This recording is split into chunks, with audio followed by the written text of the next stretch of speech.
I think without an accent, but that's not how I talk. I dream about water and swimming. Awake, I find myself running through watermelon fields, miles of them. Bumpy, reality is full of cracks. That's how the light gets in. That's how I get to see it. The light, not reality. I want to walk back to the warmth, back to dreaminess, warmth, and rhythm and rhyme, but I end up just penetrating, back and forth and back, thinking of swimming as being a journey to somewhere, thinking, not believing, talking, not feeling. I sit by the pond. They call me fisherman. There is no term for someone who is teaching fish about the hook. And when I'm done with the swamp, I will move on to rivers and oceans and everywhere, everywhere. It's called The Drunkard. I sleep in a bottle, the man said, draining one after another.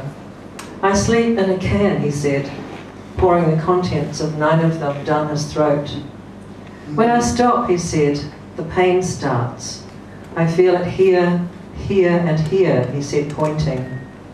A grief knot, stiffening his shoulders, tightening his abdomen, constricting his throat to silence. The pain began, he said, when I stopped believing in God. Alcohol is my God and my Lucifer. It draws me into heaven, then hell, again and again. On the way, he glimpses God as a bloody Christ or a white-winged angel evaporating. When I touch him, I touch nothing. Christ is also a man, I said. Why are you afraid to love the man? He is too self-sacrificing, he said, too holy, too sober. If God were a drunkard, I'd have no need to drink. And this one is called Helena. It's for my sister.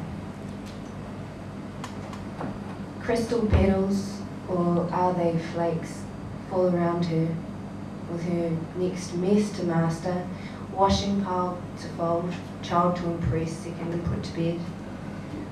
Before she buries her face in those archives of history, cases, the illicit technology of her mind, ticking and whirring after midnight while her family slumbers around her.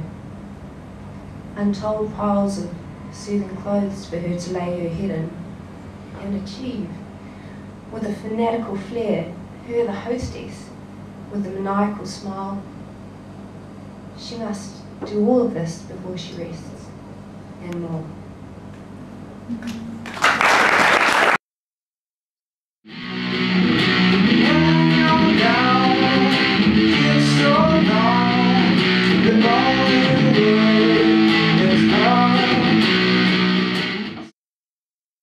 At the heart of it, nothing was broken. She was whole, wasn't she? She will later learn that things that must be secrets have teeth, cast shadows and blankets and eat, grow. At that age, all you know is that this puts stones in bellies. She first learns the word abuse at intermediate school and realises, but says nothing. Must carry it quietly in case someone should see the perversion in her. The greatest shame being that she seemed to like it. Her body worked despite her, responded. The devil in my garden. I am turning in twist fever night. Wonderful you lying beside me while I kick extra energy and smile, junkie, come down. Stop loving me with your poet's soulful eyes, loving me, even hurting from my brisk nicotine barbs, my mean old man meanness. When what hell you caused in some Buddha other life to be loving me. I grip venom and fresh insults rubbed into poverty want. you needing you, soft and lovely, beautiful. I wail in shame.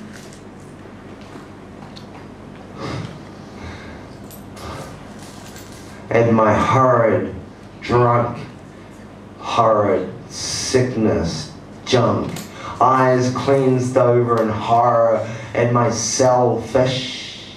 I am a poor man and a devil in my garden, and we make lovely love. Calmness descends like evening, and in the morning I make you tea in atonement, bristling at conversation that I won't even speak. Your eyes could not be bluer. Thank you.